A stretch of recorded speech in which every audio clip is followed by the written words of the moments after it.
الحمد لله نحمده ونستعينه ونستغفره ونؤمن به ونتوكل عليه ونعوذ بالله من شرور انفسنا ومن سيئات اعمالنا من يهده الله فلا مضل له ومن يضلل فلا هادي له ونشهد ان لا اله الا الله وحده لا شريك له ونشهد أن سيدنا مولانا محمدا عبده ورسوله قال الله تبارك وتعالى في القرآن المجيد والفرقان الحميد وأعوذ بالله من الشيطان الرجيم بسم الله الرحمن الرحيم والفجر وليال العشر والشفع والوتر وقال الله تبارك وتعالى في مقام آخر فصلی لربک وانحر صدق اللہ العلی العظیم. معزز سامعین کرام، محترم بزرگوں، عزیز نوجوان ساتھیوں، اللہ تبارک و تعالیٰ نے اس امت محمدیہ پر بے شمار انعامات فرمائے اور بے شمار نعمتوں سے اللہ تبارک و تعالیٰ نے ہم لوگوں کو نوازا. ویسے اللہ تبارک و تعالیٰ اس امت سے بہت محبت فرماتے ہیں اور اسی کی وجہ سے اللہ تبارک و تعالیٰ نے اس امت کے لیے بہت خصوصی نعمتوں سے نوازا ہے. رمضان المبارک کا مہینہ اس امت کو عطا فرمائے اور اس کے اندر بے شمار فضائل ہیں. نیکی چوکی ہوتی ہے، ثواب زیادہ ہوتا ہے. ایک نفل کرنے پر فرض کا ثواب اور اسی طرح ایک فرض ادا کرنے پر 70 فرضوں کے برابر ثواب دیا گیا ہے. اس طرح اللہ تبارک و تعالیٰ نے بے شمار اوقات بھی ہمارے لیے متعین فرمائے. جمعہ کا دن عطا فرمائے اور جمعہ کے دن ایک گھڑی ایسی رکھی جس کے اندر بندہ کوئی بھی دعا اللہ سے مانگتا ہے تو اللہ تبارک و تعالیٰ اس کی دعا کو قبول فرما لیتے ہیں. اس طرح کی بے شمار قیمتی گھڑیاں، قیمتی مہینے، قیمتی دن اللہ تبارک و تعالیٰ نے ہم لوگوں کو دیے. انہیں قیمتی اور فضائل والے دنوں میں ذی الحجہ کے شروع کے 10 دن ہیں. ابھی یہ ذی الحجہ کا مہینہ چل رہا ہے. کل 1 تاریخ تھی اور آج 2 تاریخ ہے. یہ چاند دیکھنے کے بعد ذی الحجہ کی 1 تاریخ سے لے کر 10 تاریخ تک یہ عشرہ، 10 دنوں کا یہ عشرہ اللہ کے نزدیک بہت ہی زیادہ عظمت والا عشرہ ہے. حضرات علماء کرام نے فرمایا کہ اللہ تبارک و تعالیٰ نے جو 360 دن سال کے بنائے، ان 360 دنوں میں سب سے زیادہ عظمت والے یہی 10 دن ہیں. ان 10 دنوں کے اندر جو اجر و ثواب اللہ تبارک و تعالیٰ دیتے ہیں، باقی 350 دنوں کے اندر اللہ تبارک و تعالیٰ وہ ثواب نہیں دیتے. حالانکہ ہم سنتے رہتے ہیں رمضان بڑا برکتوں والا مہینہ، بڑا عظمتوں والا مہینہ، بڑا مقدس مہینہ. یقیناً رمضان کا مہینہ بڑا مقدس مہینہ ہے، لیکن اس سے بھی کہیں زیادہ یہ ذی الحجہ کے 10 دن بڑے عظمت والے ہیں. ان 10 دنوں کے فضائل اللہ کے نبی صلی اللہ علیہ وسلم نے ارشاد فرمایا. یہ فرمایا کہ ذی الحجہ کے شروع کے 10 دن یہ اللہ کے نزدیک اتنی عظمت والے ہیں کہ ان 10 دنوں میں اگر کوئی بندہ مومن 1 روزہ رکھتا ہے، ذی الحجہ کی 10 تاریخ تو چھوڑیے، وہ تو عید کا دن ہے، اس دن روزہ رکھنا حرام ہے، جائز نہیں ہے. باقی کے 9 دن، پہلے تاریخ سے 9 تاریخ تک، ان 9 دنوں کے اندر اگر کوئی بندہ مومن مرد ہو یا عورت 1 روزہ رکھے، اللہ تبارک و تعالیٰ 1 سال کے روزوں کا ثواب دیتے ہیں. 1 روزہ رکھو، 1 سال کے روزوں کا ثواب اللہ تبارک و تعالیٰ دیتے ہیں. اور اسی طرح بتایا اگر کوئی 9 تاریخ کا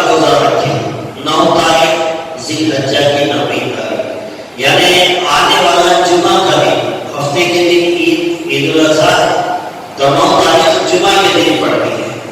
تو آنے والا جمعہ کا دن یہ 9 ذی الحجہ ہے.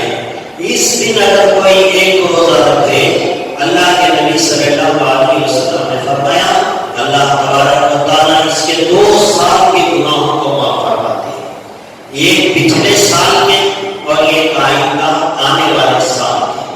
تو ایک روزہ رکھو، 2 سال کے گناہ معاف کروا دو، اور ان 10 دنوں کے اندر کوئی ایک دن کا روزہ رکھو، 1 سال کے روزوں کے برابر اللہ تبارک و تعالیٰ کا ثواب دیتے ہیں. یہ دین کی فضیلت ہے. اور رات کی فضیلت کیا ہے؟ اللہ کے نبی صلی اللہ علیہ وسلم نے ارشاد فرمایا کہ ان 10 راتوں میں کوئی بندہ مومن ایک رات بھی جاگ کر اللہ کی عبادت کرتا ہے، اللہ تبارک و تعالیٰ اسے شب قدر کی عبادت کا ثواب دیتے ہیں. رمضان کے آخری عشرے میں شب قدر ہے، اور اللہ تبارک و تعالیٰ نے اسے چھپا کر رکھ دیا اور بتایا اللہ کے نبی صلی اللہ علیہ وسلم نے کہ رمضان کے آخری عشرے کی 10 راتوں میں تلاش کرو، 21، 23، 25، 27، 32، ان 5 راتوں میں کوئی ایک رات شب قدر کی ہو سکتی ہے، تلاش کر لو. کسی کو ملی، کسی کو نہیں ملی، لیکن ذی الحجہ کے یہ جو شروع کے 10 راتیں ہیں، ان 10 راتوں میں پکی بات ہے کہ اگر کوئی ایمان والا ان 10 راتوں میں ایک رات بھی جاگ لے تو اللہ تبارک و تعالیٰ اسے شب قدر کی عبادت کا ثواب دیتے ہیں. اب ایک رات جاگنے کا مطلب یہ نہیں کہ آپ نے ساری رات جاگے، عشاء کی نماز پڑھ لیا، کھانے سے فارغ ہو گیا، مصلی بچھا لیا، تھوڑی دیر عبادت ہو گئی الگ سے، فرضوں کے علاوہ الگ سے تھوڑی عبادت رات میں کر لی.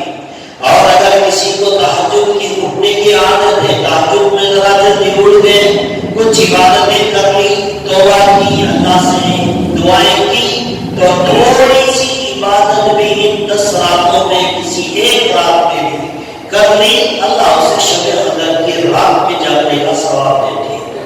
اور اگر کوئی آدمی 10 راتیں بھی جاگے، بہت اچھی بات ہے. یہ نور علی نور کی بات ہے. اللہ نے بہت کم وقت کے اندر اتنا زیادہ ثواب والی باتیں، پورے سال کے 360 دنوں کے اندر اتنی فضیلت کسی دن اور کسی رات کی نہیں ہے جتنی اس ذی الحجہ کے شروع کے 10 دن اور 10 راتوں کی فضیلت ہے. لہذا دوستو یہ آج ہماری دوسری تاریخ ہے، دوسرا دن ہے. پہلی تاریخ کا گزر گئی، لیکن ابھی ہمارے پاس 8 دن بچے ہوئے ہیں. ان 8 دنوں کو غنیمت جانے اور اس کے اندر جو ہے اللہ کی عبادت زیادہ سے زیادہ کرنے کی کوشش کریں. تو ایک کام تو یہ روزہ رکھ لیں، نفل روزہ ہے، کر لیں تو اچھی بات ہے. اور اسی طرح راتوں میں جا کر عبادت کرنا ہے، موقع مل گیا تو بڑی اچھی بات ہے. یہ عبادتوں کا اہتمام کریں. اور دوسری بات جو ذی الحجہ کے 10 دنوں کے اندر کرنی ہے وہ یہ، جو لوگ قربانی کرنے کا ارادہ رکھتے ہوں یا جن کی نیت ہے قربانی دینے کی، ایسے لوگوں کے لیے یہ حکم دیا گیا ہے کہ وہ اپنے چاند دیکھنے کے بعد اپنے جسم کے بال اور ناخن نہ کاٹیں. جسم کے بال اور ناخن نہ کاٹیں، یہ مستحب عمل ہے. جو لوگ قربانی دینے کا ارادہ کرتے ہیں، نیت ہے، ایسے لوگوں کے لیے یہ مستحب ہے کہ وہ اپنے بال اور ناخن نہ نکالیں. اور اگر کوئی قربانی نہیں دے رہا ہے، نیت بھی نہیں ہے، ارادہ بھی نہیں ہے، اس کے اوپر واجب بھی نہیں ہے، ایسا آدمی بھی اگر احتیاطاً اپنے بالوں کو نہ نکالے، ناخن نہ کاٹے، علماء کرام نے کہا کہ یہ بھی بڑی اچھی بات ہے. نہیں دینے والا قربانی بھی اگر اس کا اہتمام کر لے بڑی اچھی بات ہے. لیکن اگر کسی قربانی دینے والے آدمی نے ناخن کاٹ لیے، بال مڑا لیے، تو اس سے قربانی پہ کوئی اثر نہیں پڑتا. اب کل جمعہ ہے، کل پہلی تاریخ تھی، بعض لوگوں نے ہو سکتا ہے اپنا داڑھی بنوائی ہو، مونچھیں کٹ کی ہو، ناخن نکالے ہو سکتا ہے. اب وہ پریشان ہو جائیں گے، بھائی ہمارا تو قربانی دینے کا ارادہ ہے، ہم نے تو ناخن کٹ کر دیے، سر کے بال اڑا دیے، مونچھیں کٹ کر لی، داڑھی بنوا لی،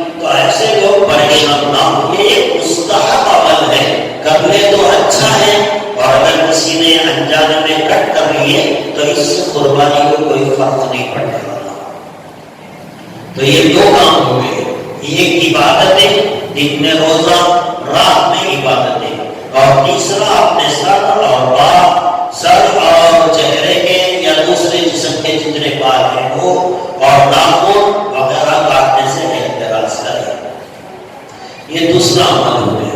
اور تیسرا عمل جو ذی الحجہ کے 10 دنوں میں کرنا ہے وہ ہے 9 تاریخ کی فجر سے، 9 تاریخ یعنی آنے والا جمعہ کا دن، 9 تاریخ کی فجر سے 13 تاریخ کی عصر تک ہر فرض نماز کے بعد ایک مرتبہ مردوں کے لیے بلند آواز سے، عورتوں کے لیے آہستہ آواز سے ایک مرتبہ تکبیر کہنا یہ واجب ہے.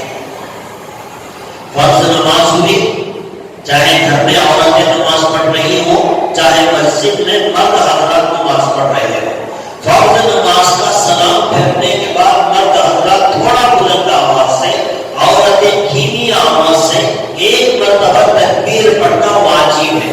اللہ اکبر اللہ اکبر لا الہ الا اللہ اللہ اکبر اللہ اکبر وللہ الحمد، یہ پڑھنا ہر مسلمان کے لیے واجب ہے. ایک آدمی جماعت میں آیا، اس کی 1-2 رکعتیں چھوڑ گئی، سلام پھیرتے ہی سارے مقتدی امام صاحب سب نے یہ تکبیر پڑھ لی، لیکن جس آدمی کی 1-2 رکعتیں چھوٹی ہیں وہ دیر سے سلام پھیرے گا تو وہ اپنا سلام پھیرنے کے بعد یہ تکبیر پڑھے.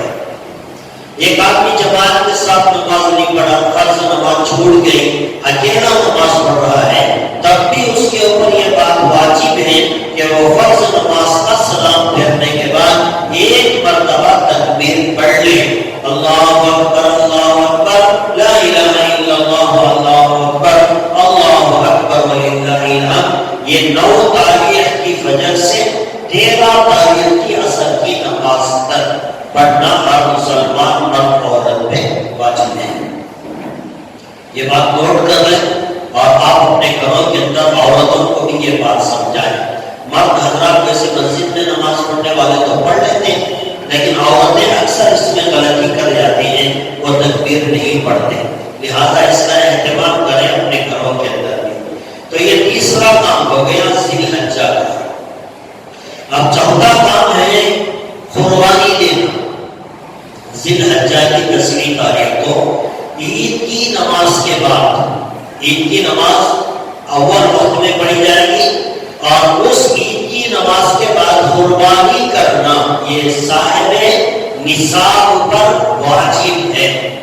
جس پر واجب ہے تو اس کی ذرا تفصیل آپ کے سامنے بیان کروں گا، لیکن ذرا اس قربانی کی فضیلت سن لیں. اللہ کے نبی صلی اللہ علیہ وسلم نے ارشاد فرمایا کہ یہ قربانی ہر صاحب نصاب پر واجب ہے. حضرت صحابہ اکرام نے پوچھا کہ اللہ کے نبی یہ قربانی کیا ہے؟ اللہ کے نبی نے فرمایا کہ یہ تمہارے باپ حضرت ابراہیم علیہ السلام کی سنت ہے. صحابہ نے پوچھا اس قربانی پر ہمیں کیا ملے گا؟ اللہ کے نبی صلی اللہ علیہ وسلم نے فرمایا کہ قربانی کے جانور کے جسم پر جتنے بال ہوں گے اتنی نیکیاں تمہارے نام اعمال میں لکھی جائیں گی. بعض جانور ایسے جس کے اندر بال ہوتے ہیں اور بعض ایسے جانور جن کو بال نہیں ہوتے، بالی ہماری روح کی طرح ہوتی ہے، جیسے گائے بیل کا چمڑا ہوتا ہے، بکرے کا چہرے کا چمڑا، اس میں تو بال ہوتے ہیں.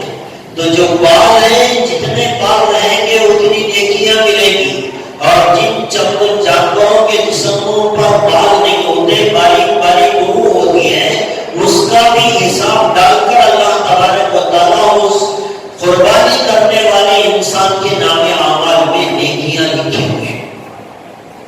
اور اللہ کے نبی صلی اللہ علیہ وسلم نے فرمایا کہ یہ قربانی کا عمل اللہ کو اتنا محبوب اتنا پسندیدہ عمل ہے. اللہ کے نبی صلی اللہ علیہ وسلم نے فرمایا کہ تم یہاں جانور ذبح کرتے ہو، اس کے جسم کا خون کا قطرہ زمین پر گرنے سے پہلے اللہ کے یہاں وہ قربانی مقبول ہو جاتی ہے. کوئی عمل اتنا جلدی مقبول نہیں ہوتا. نماز پڑھے آپ رکعت باندھیں گے، جب تک سلام نہیں پھیر لیتے تب تک آپ کی نماز قبول نہیں ہوتی. پوری نماز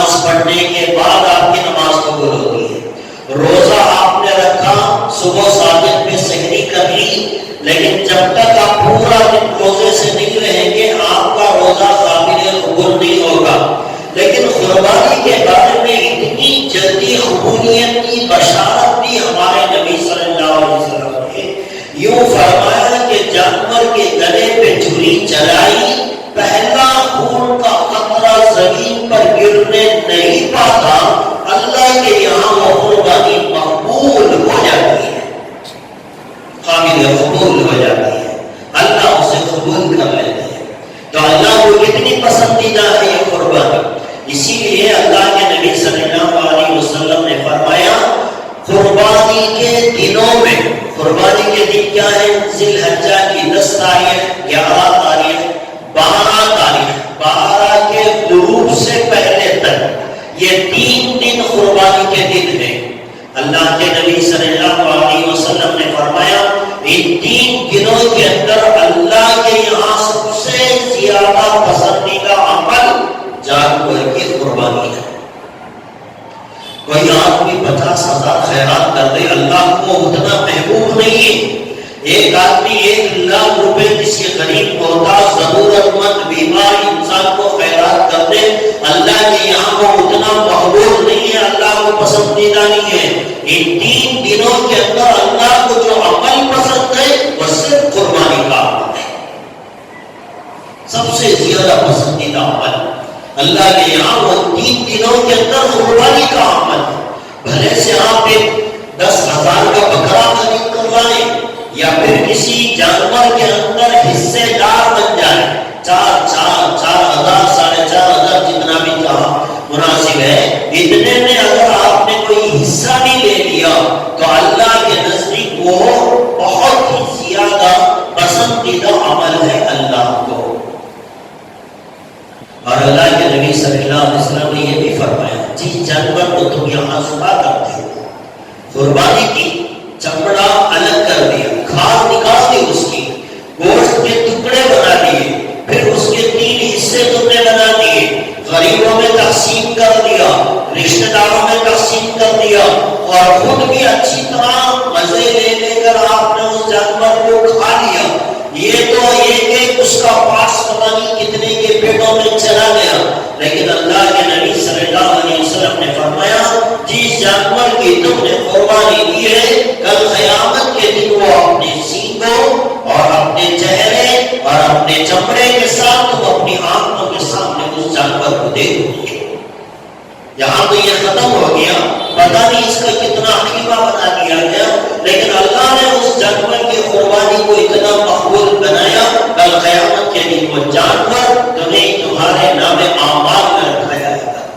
اور جتنا گوشت قربانی کے جانور کا، اسی لیے کہا جاتا ہے کہ جانور جب قربانی میں دی جائے تندرست ہو، مضبوط ہو، زیادہ وزنی ہو، اس لیے کہ جس جانور کی قربانی دی جا رہی ہے کل نیکیوں کے پلڑے کے اندر اس جانور کے گوشت اور خون اور ہڈیوں کو رکھ کر نیکیوں کے پلڑے میں اسے بھی وزن کیا جائے گا اور اسے بھی نیکیوں کی طرح تولا جائے گا.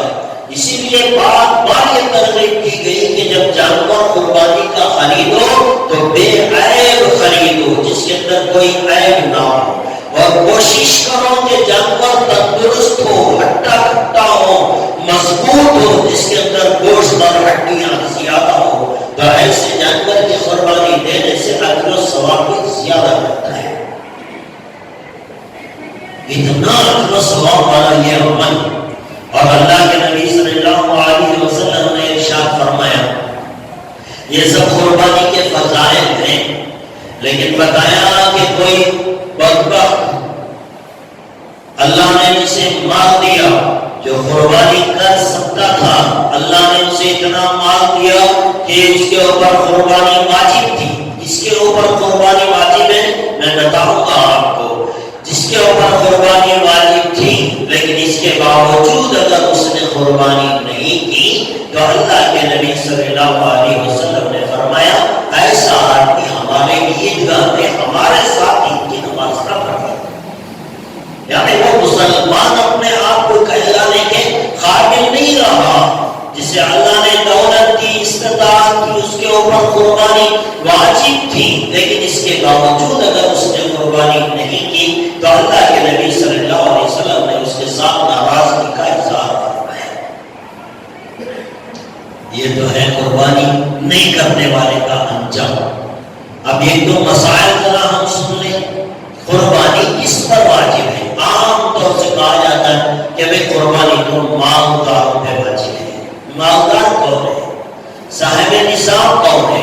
اور بعض لوگ یہ سمجھتے ہیں جو لوگ زکوٰۃ نکالتے ہیں وہ قربانی دیں۔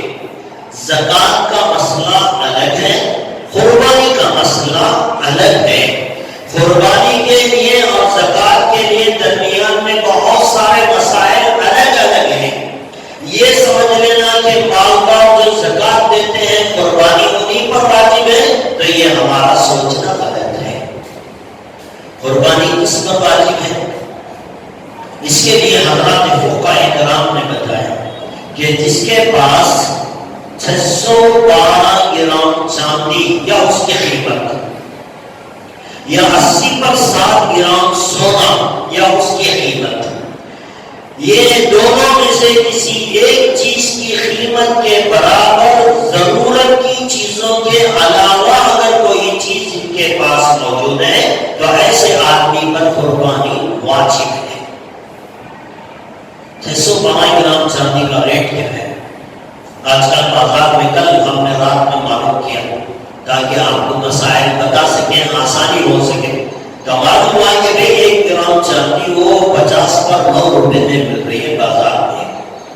اس حساب سے اگر آپ ملٹیپلائی کریں گے تو 612 گرام چاندی 50 پر 9 روپے سے تو اس کا حساب بنتا ہے 30 پر 6000 روپے، 36,000 روپیز۔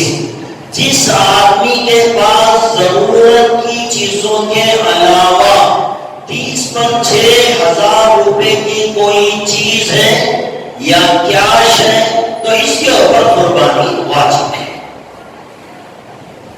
ضرورت کی چیزیں، رہنے کا مکان، چلانے والی گاڑی، استعمال کرنے والے گھر کے چیزیں، فرنیچر وغیرہ جو استعمال میں آتا ہے وہ، اس کے علاوہ جتنی چیزیں ہمارے پاس تجارت کا مال ہے دکان میں، یا میں چلتا پھرتا بزنس کرتا ہوں، گاڑیاں لیتا ہوں بیچتا ہوں، اس کی قیمت ہے، یا گھر کے اندر ایسی چیزیں جو استعمال میں نہیں آتی۔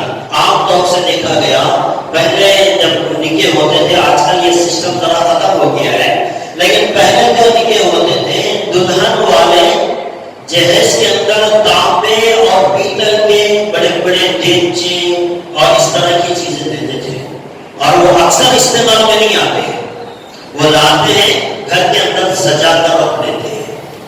اگر یہ جو استعمال میں نہیں آتے ایسی چیزوں کو بھی ملا کر کسی کے پاس 30 پر 6000 روپے جمع ہو جائیں تو نوٹ کر لیں کہ اس پر قربانی واجب ہے۔ 30 پر 6000 کسی ایک آئٹم میں ہونا ضروری نہیں۔ آپ سوچیں گے کہ تانبے پیتل کی چیزیں ورتے کے نہیں، چلو تانبے پیتل کی چیزیں 10,000 کی، دکان میں مال 10,000 کا، 20,000 ہو گئے، گھر کو ایڈوانس سے 20,000 دیا، ہو گئے 40,000، اب قربانی واجب ہے۔ جو پیسے آپ کے جس شکل کے اندر بھی آپ کے پاس موجود ہیں کہ وہ 30 کو 6000 سے زیادہ ہیں تو آپ کے اوپر قربانی واجب ہے، چاہے مرد کے ہو چاہے عورت کے ہو۔ عورت اپنے ماں باپ کے گھر سے زیور لائی، اگر وہ مال عورت کے اختیار ہے، یا شوہر نے مہر کے اندر ایسا زیور بنایا، انگوٹی بنائی، کانوں میں کے دلایا جس کی قیمت 30 پر 6000 روپے سے زیادہ ہے تو اس کے اوپر قربانی واجب ہے۔ یہ مالی حیثیت ہے۔ اب ایسے جتنے لوگ ہیں تو ان کے اوپر قربانی کرنا واجب ہے، ان 3 دنوں کے اندر وہ قربانی کرنے کی فکر کریں۔ زکوٰۃ کے لیے مال پہ 1 سال گزرنا ضروری ہوتا ہے، لیکن قربانی کے لیے نہیں۔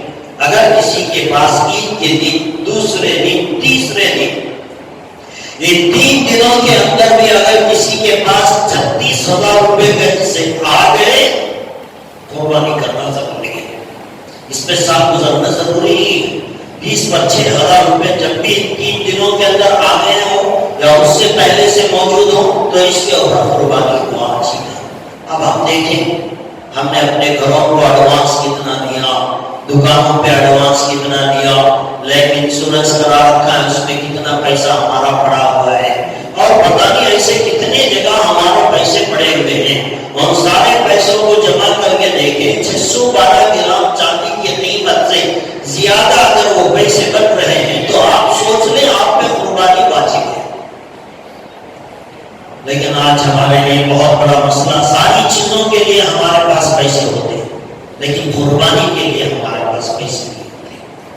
اب کسی کو کہو قربانی کرو، نہیں، ٹائٹ ہے، حالات صحیح نہیں ہے، میرے اوپر تو قربانی واجب نہیں ہے، لیکن جو فون استعمال کر رہا ہے وہ 30,000 کا، 35,000 کا، 40,000 کا، یہ فون استعمال 40,000 کے کرنے کے لیے تو پیسے موجود ہیں، لیکن اللہ کے نام پہ 4-5 ہزار روپے کا حصے دار بن کر قربانی کر دے، جسے کہتا نہیں میں تو غریب انسان ہوں، میرے اوپر پیسے نہیں ہیں، میں قربانی نہیں کر سکتا۔ دوستو یہ بہانے ہیں، جب ہم اپنی ضرورت کے لیے 25, 30, 40 ہزار کا ایک موبائل فون اپنے جیب میں رکھ سکتے ہیں تو 4-5 ہزار کا حصے دار بن جانا کون سی مشکل بات ہے؟ تو اس کے لیے کوشش کریں جن لوگوں پہ قربانی واجب ہے۔ اب بہانے تو نہیں کرنے والے کے لیے تو بہانے حلال ہیں، وہ چاہتے ہیں اپنے دل کی بات کبھی کبھی زبان پہ بھی لاتے ہیں۔ بہت سارے لوگ کہتے ہیں کیا کہ بات قربانی نہیں کرتے، حکومت کی طرف سے بیان کردہ نہیں کرتے، حالانکہ ایسا کوئی مسئلہ نہیں ہے۔ حکومت نے نہ تو قربانی کرنے سے منع کی ہے نہ اس کے لیے کوئی گائیڈنس کی ہے۔ بکرے اور یہ چھوٹا جانور کے لیے تو کوئی پرابلم ہے ہی نہیں، جانور تو بک رہے ہیں، گلیوں میں لائیں گے، خریدیں گے، لائیں گے، کوئی مسئلہ نہیں ہے۔ اب ایک دن کیسا گزرا، غیر کچھ نہیں کر رہا ہے، جتنے مسائل بنائے جا رہے وہ خود ہم بنا رہے ہیں۔ کل بھی ایک آدمی نے سوال کیا کہ بات گوشت بانٹنا نہیں کرتے، پورا بیچ کھانے کے لیے، یہ بات ہے کہ گوشت بانٹنا نہیں کرتے، یہ ساری چیزیں حکومت کی طرف سے نہیں ہے، یہ ہم نے خود بنا ہے اپنے طور سے، ایک دن میں ایک مسئلہ ہم خود بنا رہے ہیں۔ دوستو قربانی کرنے کے لیے کوئی رکاوٹیں نہیں ہیں، آپ جانور خرید سکتے ہیں، اطمینان سے کریں، لیکن احتیاط جو کرنی ہے کہ زیادہ مجمع کو بھیڑ جما لینا یا گندگی پھیلا دینا، خامخواہ راستوں میں نکال کر اس کا جلوس نکالنا، یہ سب ریاکاری دکھانے کی باتیں ہیں، اس سے تو ہر مسلمان کو بچنا چاہیے۔ رہی بات اللہ کو راضی کرنے کے لیے جانور خریدیں، لائیں، ذبح کریں، یہ بڑی اچھی بات ہے، لہٰذا یہ قربانی کا عمل بہت ہی اللہ کا پسندیدہ عمل ہے، اس سے اپنے دامن کو بچانے کی کوشش نہ کریں اور اس قربانی کے عمل کو کرنے کی کوشش کریں۔ تو یہ فرض اور واجب کی بات ہو گئی، لہٰذا قربانی کے جو جانور خریدنے کے مسائل ہیں، اب یہ بڑے جانور جیسے اونٹ، گائے، بیل، بھینس، یہ جتنی چیزیں ہیں اس کے اندر 7 حصے لگائے جا سکتے ہیں، اور چھوٹے جو جانور ہیں، بکرا ہے، چھیلا ہے، چھیلی، یہ جتنے چھوٹے جانور ہیں اس کے اندر 1 آدمی کا حصہ ہوتا ہے۔ اونٹ 5 سال کا ہونا چاہیے، گائے، بیل، بھینس یہ 2 سال کے ہونی چاہیے، اور جتنے چھوٹے جانور ہیں وہ 1 سال کے ہونی چاہیے۔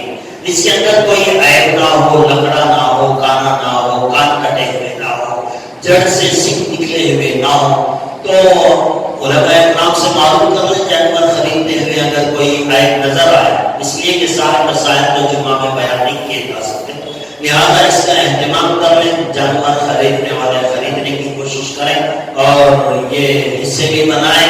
اب باقی صبح کے مسائل ہیں، گوشت تقسیم کرنے کے بھی آگے سے مسائل ہیں، انشاءاللہ یہ آئندہ جمعہ ہم آپ کے سامنے تفصیل سے بیان کریں گے۔ ایک جمعہ اور بھی ملے گا ہمارے سامنے قربانی کے تعلق سے، تو لہٰذا دوستو یہ قربانی کے موٹے موٹے مسائل تھے جو میں نے آپ کے سامنے عرض کیے ہیں، لہٰذا کوشش کریں تو جانور خریدیں یا کسی جانور کے اندر حصے دار بن کر جو ہے قربانی کر کے اللہ کو راضی کرنے کی کوشش کریں۔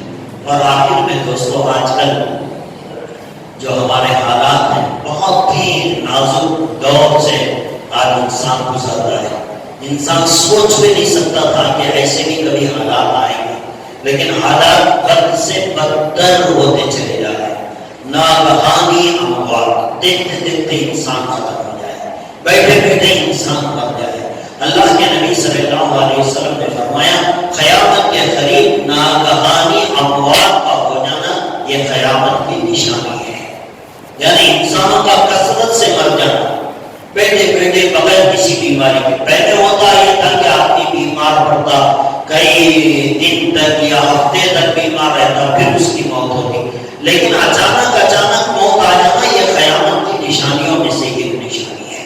لہذا کوئی دن ایسا نہیں گزرتا جس کے اندر کسی کی موت کی خبر نہ سنتے، ہر دن کسی اپنے کی کسی غیر کی، یا تو اخبارات میں یا پھر واٹس ایپ میں بداری، ہر دن جو ہے موت کی خبریں ہم سن رہے ہیں۔ لہذا جو احتیاط کرنی ہے وہ تو کریں، لیکن اس سے زیادہ اللہ کے سامنے توبہ استغفار کریں، اللہ سے منانے کی کوشش کریں۔ آپ جن حالتوں میں اموات ہو رہے ہیں اور جس حالتوں میں نماز جنازہ پڑھی جا رہی ہے اور جن حالتوں میں ان کا مدفون ہو رہا ہے، بہت دیکھ کر دل کو تکلیف ہوتی ہے، اور بعض ایسی موتیں تو ہم نے زندگی میں کبھی نہیں سنی۔ ایک ہی گھر میں ایک دن کے اندر آج ایک کا انتقال، دوسرے دن دوسرے کی موت، ایسی خبریں میں اس ہفتے میں 5 سے 6 سن چکا ہوں۔ 5 سے 6 ایک ہفتے میں، ایک ہی گھر میں آج کی ایک موت، دوسرے دن دوسرے کی موت، ایسی اموات آج تک ہم نے نہیں سنی، لیکن حالات ایسے کر رہے ہیں۔ لیکن اس سے احتیاط کریں، سب سے بڑی چیز اللہ کے پاس توبہ کریں، استغفار کریں، اللہ سے معافی مانگے۔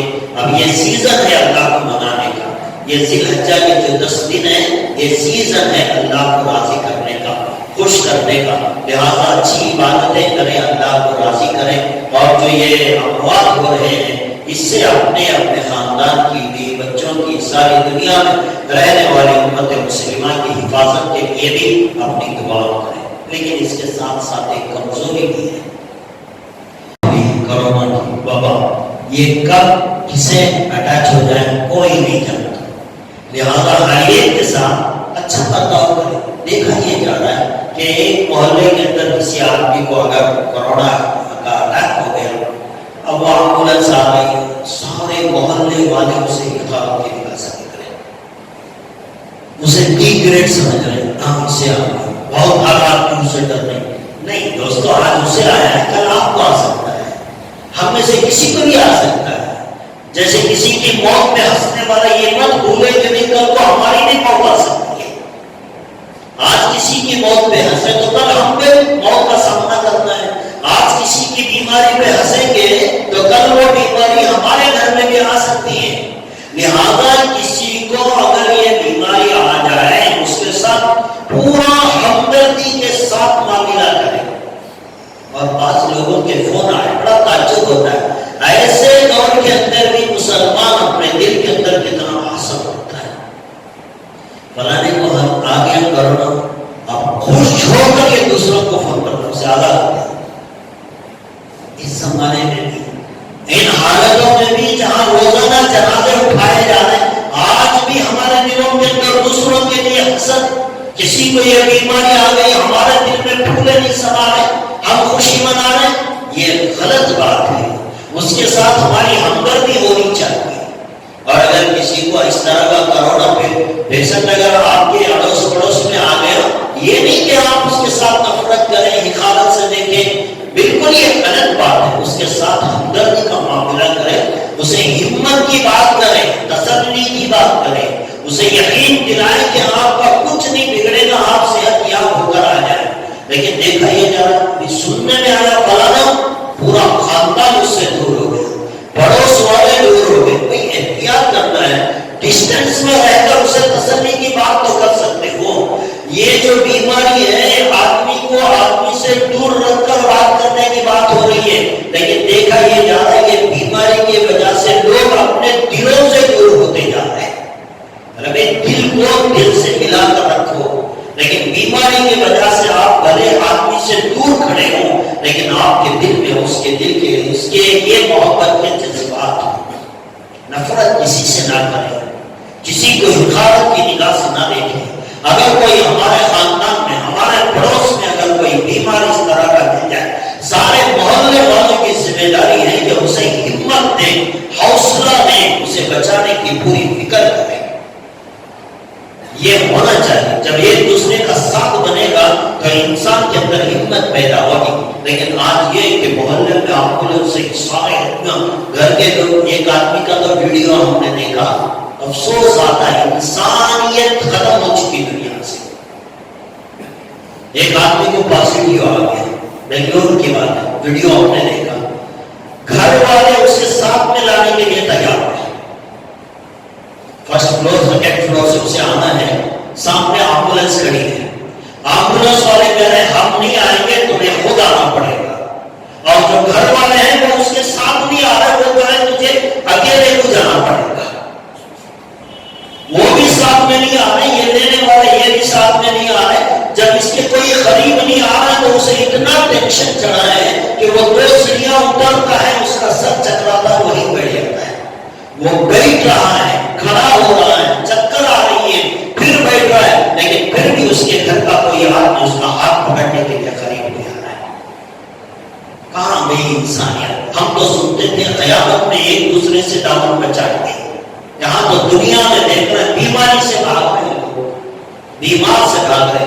بیماری سے ڈرو, بیمار سے نفرت مت کرو. بیماری سے نفرت کرو, بیمار سے نفرت مت کرو. اس کے ساتھ خلوص محبت کا سلوک پیش کرو تاکہ اس کے اندر ہمت اور جذبات دوبارہ سکتے. تو دوستو ہمارا رویہ بھی صحیح نہیں ہے. اپنے دلوں سے حسد اور کینے کو نکالے اور ہر بیماری انسان سے محبت کے جذبات سے اس کے ساتھ پیش آنے کی کوشش کرے. تو دوستو حالات ہمارے شہر کے بھی دن بہ دن بگڑتے جا رہے ہیں, لہٰذا ایک دوسرے کو سپورٹ کرنا, ایک دوسرے کے ساتھ ہمت کا معاملہ کرنا, یہی ہماری آج کی بہت بڑی طاقت بنے گی. لہٰذا کوشش کریں احتیاط کے ساتھ, اور یہ قربانی کے عمل کو بھی پورے احتیاط کے ساتھ کرنے کی کوشش کریں. اللہ تبارک و تعالیٰ سے دعا ہے اللہ مجھے بھی آپ کو بھی, بلکہ ہر ایک مسلمان کو اللہ کے راستے میں زیادہ سے زیادہ اچھی سے اچھی قربانی کرنے کے اللہ ہم سب کو توفیق عطا فرمائے. ہم سب کا خاتمہ ایمان پر فرمائے. آمین.